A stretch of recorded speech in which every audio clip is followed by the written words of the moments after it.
조선의 하늘 아래 수많은 벼슬아치들이 권세를 탐하고 재물을 긁어모으던 시절이 있었습니다. 임금의 총애를 등에 업고 백성의 고열을 짜내는 일이 당연한 듯 여겨지던 그 시대에 단 한 사람만은 달랐습니다. 그의 이름은 이원익. 조선 중기를 살다 간 영의정이었으며 5 임금을 섬기고 3번이나 영의정의 자리에 오른 인물이었습니다. 그러나 그가 세상을 떠난 뒤 남긴 것은 찢어진 갓 하나와 허물어져 가는 초가집 한 채뿐이었습니다. 어떻게 그럴 수 있었을까요? 어떻게 그 높은 자리에서 그 오랜 세월을 지내면서도 단 한 조각의 탐욕도 품지 않을 수 있었을까요? 오늘 우리가 함께 걸어갈 이야기는 바로 그 물음에서 시작됩니다. 권력의 한복판에서 청렴을 선택한 사람, 이원익의 삶 속으로 들어가 보겠습니다. 이원익은 1547년 조선 명종 2년에 태어났습니다. 그의 집안은 왕실의 피를 이어받은 종친 가문이었습니다. 태종의 후손이었으니 혈통만 따지자면 당대 어느 귀족과 견주어도 뒤지지 않을 배경을 지닌 셈이었습니다. 그러나 그 집안은 이미 여러 대에 걸쳐 권세에서 멀어진 상태였고 이원익이 어린 시절을 보낸 환경은 화려함과는 거리가 멀었습니다. 어린 이원익은 키가 몹시 작았습니다. 어른이 되어서도 그의 키는 또래 중 가장 낮은 편에 속했고 사람들은 그를 보며 때로 가벼이 여기기도 했습니다. 하지만 그 작은 몸 안에는 남들이 가늠하기 어려운 깊이의 뜻이 자라고 있었습니다.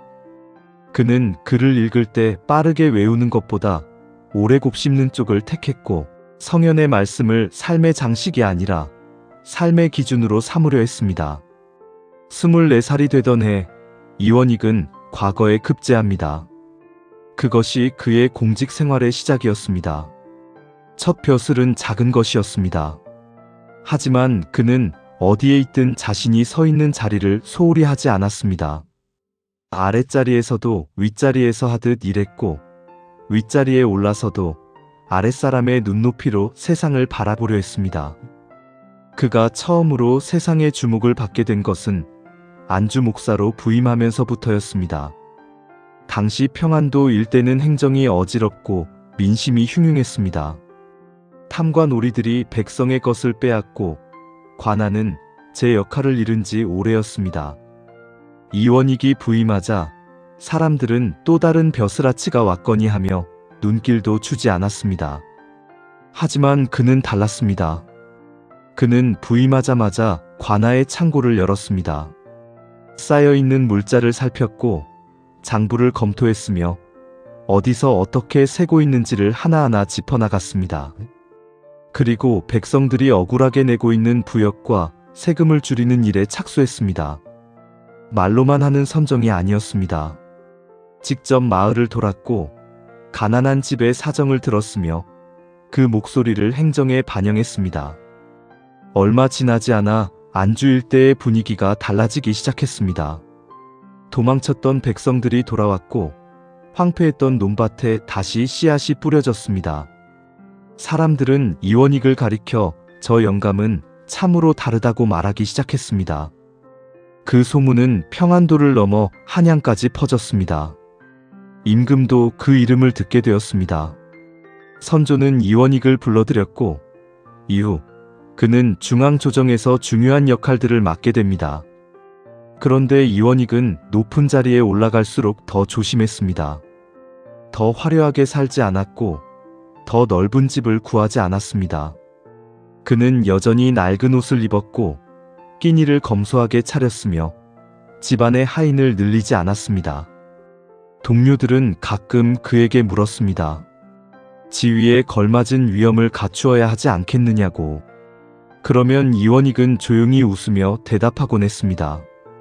위엄은 옷에서 나오는 것이 아니라 행실에서 나오는 것이라고. 그 말이 가볍게 들리지 않았던 것은 그것이 말뿐이 아니었기 때문입니다. 1592년 임진왜란이 터집니다. 조선의 역사에서, 아니 동아시아의 역사에서도 손꼽히는 대참사가 시작된 것입니다. 왜군은 부산에 상륙한 지 불과 보름 만에 한양을 향해 밀고 올라왔고 조선의 군대는 무너지듯 흩어졌습니다. 임금 선조는 한양을 버리고 북쪽으로 피란길에 올랐습니다. 이 혼란 속에서 이원익은 평안도 순찰사로 임명됩니다. 의주까지 피란한 임금을 곁에서 보좌하는 한편 무너진 군의 재건과 민심의 수습을 함께 맡아야 했습니다. 전쟁은 그에게도 시련이었습니다. 먹을 것이 없었고 잘 곳도 마땅치 않았으며 희망을 말하기조차 어려운 날들이 이어졌습니다. 그러나 이원익은 흔들리지 않았습니다. 아니, 더 정확히 말하자면 흔들리면서도 쓰러지지 않았습니다. 그는 피란 중에도 백성들의 굶주림을 먼저 살폈고 군량의 조달을 위해 쉬지 않고 움직였습니다. 부하 장수들이 지쳐 쓰러지면 그 자리에서 함께 앉아 밥을 나눴고 병사들이 추위에 떨면 자신의 옷가지를 벗어내 주었습니다. 명나라 군대가 참전하면서 전세는 조금씩 바뀌기 시작했습니다. 이원익은 명군과의 협력 창구 역할도 맡게 됩니다. 언어가 달랐고 문화가 달랐지만 그는 끈질기게 소통했고 불필요한 마찰을 줄이는데 많은 힘을 쏟았습니다. 명나라 장수들도 결국 이원익의 성실함을 인정하게 됩니다.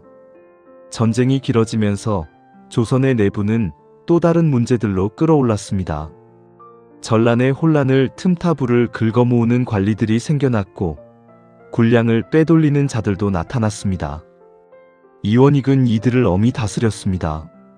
지위 고하를 막론하고 공적인 재물을 사적으로 쓴 자는 반드시 책임을 지게 했습니다. 그 기준을 세울 수 있었던 것은 그 자신이 단 한 번도 그 선을 넘지 않았기 때문이었습니다. 전쟁이 끝나고 나라가 조금씩 숨을 고르기 시작하던 무렵 이원익은 마침내 영의정의 자리에 오릅니다. 조선 정치의 정점이었습니다. 임금 다음으로 높은 그 자리에서 그는 무엇을 했을까요? 그는 대동법을 논하기 시작했습니다. 대동법이란 당시 조선의 세금 체계를 근본적으로 바꾸는 제도였습니다. 그 이전까지 백성들은 지역 특산물을 세금으로 납부해야 했는데 이 과정에서 중간 관리들이 온갖 방식으로 백성을 수탈했습니다. 특산물의 종류와 양을 제멋대로 정하고 납부를 핑계로 별도의 돈을 뜯어내는 일이 비일비재했습니다. 대동법은 이 복잡한 현물납세를 쌀로 통일함으로써 그 중간 착취의 고리를 끊으려는 시도였습니다. 그러나 반발이 거셌습니다. 기득권을 쥔 양반 관료들, 특산물 거래로 이득을 보던 상인들, 지방 관아에서 수탈을 통해 배를 불리던 무리들이 모두 들고 일어났습니다. 이원익은 그 압력을 정면으로 마주했습니다. 물러서지 않았습니다. 그는 대동법이 옳다고 믿었고 옳은 것은 밀어붙여야 한다고 생각했습니다. 대동법은 처음에는 경기도에 한해 시범적으로 시행됩니다. 완전한 성공은 아니었지만 씨앗은 심어졌습니다. 이원익이 뿌린 그 씨앗은 이후 수십 년에 걸쳐 조선 전역으로 퍼져나가게 됩니다. 오늘날 역사학자들이 조선 후기의 중요한 개혁 중 하나로 대동법을 꼽을 때 그 시작점에 이원익의 이름이 있습니다. 하지만 정치의 세계는 뜻만으로 버틸 수 있는 곳이 아니었습니다. 당파 싸움이 격화되면서 이원익도 그 소용돌이 안에 놓이게 됩니다. 그는 어느 한 당파의 사람이기를 거부했습니다. 옳은 것은 옳다고, 그른 것은 그르다고 말했습니다. 그 태도가 때로는 모든 편을 적으로 만들었습니다. 광해군 시절 이원익은 결국 유배를 당합니다. 권력의 정점에서 귀양지로 내쳐진 것입니다. 그 유배지는 멀고 험한 곳이었습니다. 먹을 것이 변변치 않았고 지내는 곳도 초라했습니다. 그러나 이원익은 그 시간을 원망으로 채우지 않았습니다. 유배지에서 그는 책을 읽었습니다. 스스로를 돌아보았습니다. 그리고 자신이 옳다고 믿었던 길에 대해 다시 한번 확인했습니다. 두려움이 없었던 것은 아닐 것입니다. 외로움이 없었던 것도 아닐 것입니다. 하지만 그는 그 감정들이 자신의 뜻을 흔들도록 내버려 두지 않았습니다. 인조 반정이 일어나면서 이원익은 유배에서 풀려납니다. 그리고 새 임금 인조의 부름을 받아 다시 영의정의 자리에 오릅니다. 그의 나이 70을 훌쩍 넘긴 때였습니다. 오래 귀양살이를 한 몸이었고 전쟁의 상처도 고스란히 남아 있었습니다. 그럼에도 그는 거절하지 않았습니다. 나라가 필요로 한다면 마지막까지 그 자리를 지키겠다는 마음이었습니다. 그 무렵 사람들은 이원익의 집을 종종 찾아갔습니다. 영의정의 집이라 하기엔 너무나 초라한 그 집은 한양의 변두리에 있었습니다. 담장은 낮았고 마당은 좁았으며 방은 작았습니다. 찾아온 손님들이 어리둥절해할 때면 이원익은 별다른 설명 없이 그저 앉으라고 권했습니다. 그 집이 그의 분수에 맞는다고 생각했기 때문입니다. 한 가지 잘 알려진 일화가 있습니다. 인조가 이원익의 집이 너무 허름하다는 이야기를 듣고 관가에서 집을 수리해 주겠다고 했습니다. 그러자 이원익은 정중히 거절했습니다. 나라의 재물은 나라를 위해 써야 한다고 신하 한 사람의 집을 꾸미는데 쓸 것이 아니라고 말했습니다. 임금이 거듭 권해도 뜻을 굽히지 않았습니다. 결국 인조는 관가의 재물을 쓰는 대신 자신의 사비로 이원익의 집 근처에 작은 별채를 지어주었습니다.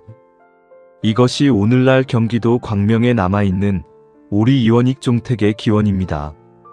임금이 신하를 위해 손수집을 지어준 이 이야기는 이원익이 어떤 사람이었는지를 말해주는 가장 선명한 장면 중 하나입니다. 이원익이 지키려 한 것은 단순히 청렴이라는 덕목만이 아니었습니다. 그가 지키려 한 것은 공과 사의 경계였습니다. 공적인 것은 공적으로, 사적인 것은 사적으로. 그 선을 흐릿하게 만드는 순간 모든 것이 무너진다는 것을 그는 알고 있었습니다. 그리고 그것을 말로만 가르친 것이 아니라 평생의 삶으로 보여주었습니다. 그는 자식들에게도 마찬가지였습니다. 아버지가 영의정이니 그 후광으로 벼슬이라도 쉽게 얻으려는 마음을 품지 말라고 단단히 일렀습니다. 자신의 자리가 자식에게 유리한 길을 열어주는 데 쓰여서는 안 된다고 생각했습니다. 덕분에 이원익의 자식들은 남들보다 더 어렵게 자신의 길을 걸어야 했지만 그것이 이원익이 바라는 바였습니다. 노년의 이원익은 몸이 많이 쇠약해졌습니다. 여러 차례 병석에 눕기도 했고 조정에 나가는 것이 벅찰 때도 있었습니다. 그래도 나라에 중요한 일이 있으면 의견을 냈습니다. 직접 나가기 어려우면 글을 올렸고 글을 쓰기 어려우면 사람을 통해 뜻을 전했습니다. 1634년 이원익은 88배 나이로 세상을 떠납니다. 당시로서는 드물게 긴 삶이었습니다. 그 긴 삶을 통틀어 그는 단 한 번도 공적인 자리를 사욕을 위해 사용하지 않았습니다. 단 한 차례도 자신의 지위를 이용해 불법적인 부를 쌓지 않았습니다. 그것은 기적에 가까운 일이었습니다. 조선의 역사를 통틀어 그처럼 높은 자리에 오래 머물면서도 청렴함을 끝까지 지킨 사람을 찾기가 쉽지 않습니다. 그가 남긴 재산은 거의 없었습니다. 남겨진 것이 있다면 그가 살았던 방식이었습니다. 그리고 그 방식은 시간이 흘러도 쉽게 잊히지 않았습니다. 백성들은 이원익을 오래 기억했습니다. 그가 안주 목사로 있을 때 베풀었던 선정을, 전쟁 중에도 굶주린 이들을 챙겼던 마음을, 높은 자리에 있으면서도 낮은 사람들의 눈높이를 잃지 않았던 태도를 기억했습니다. 그의 호오리를 따서 사람들은 그를 오리대감이라 불렀고 그 이름에는 존경과 애정이 함께 담겼습니다. 역사는 언제나 묻습니다. 저 사람은 무엇을 가졌는가? 하지만 이원익의 이야기는 다른 질문을 던집니다. 저 사람은 무엇을 지켰는가? 라고.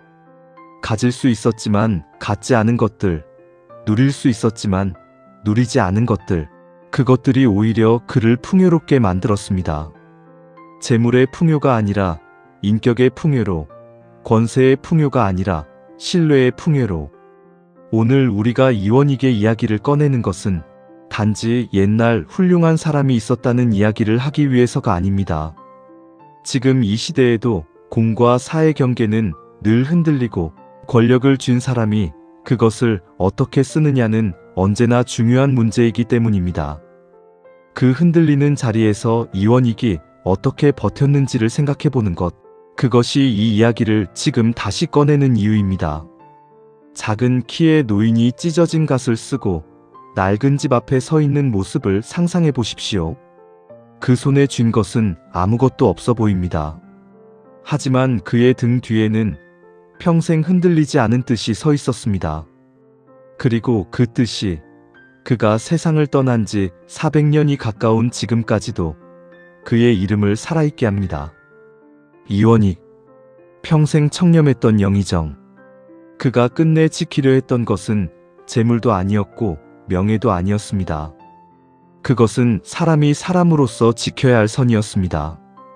그 선을 지키는 일이 얼마나 외롭고 얼마나 어려운 것인지를 그는 몸으로 알았습니다. 그럼에도 놓지 않았습니다. 그것이 이원익이 우리에게 남긴 가장 오래된, 가장 무거운, 가장 조용한 가르침입니다.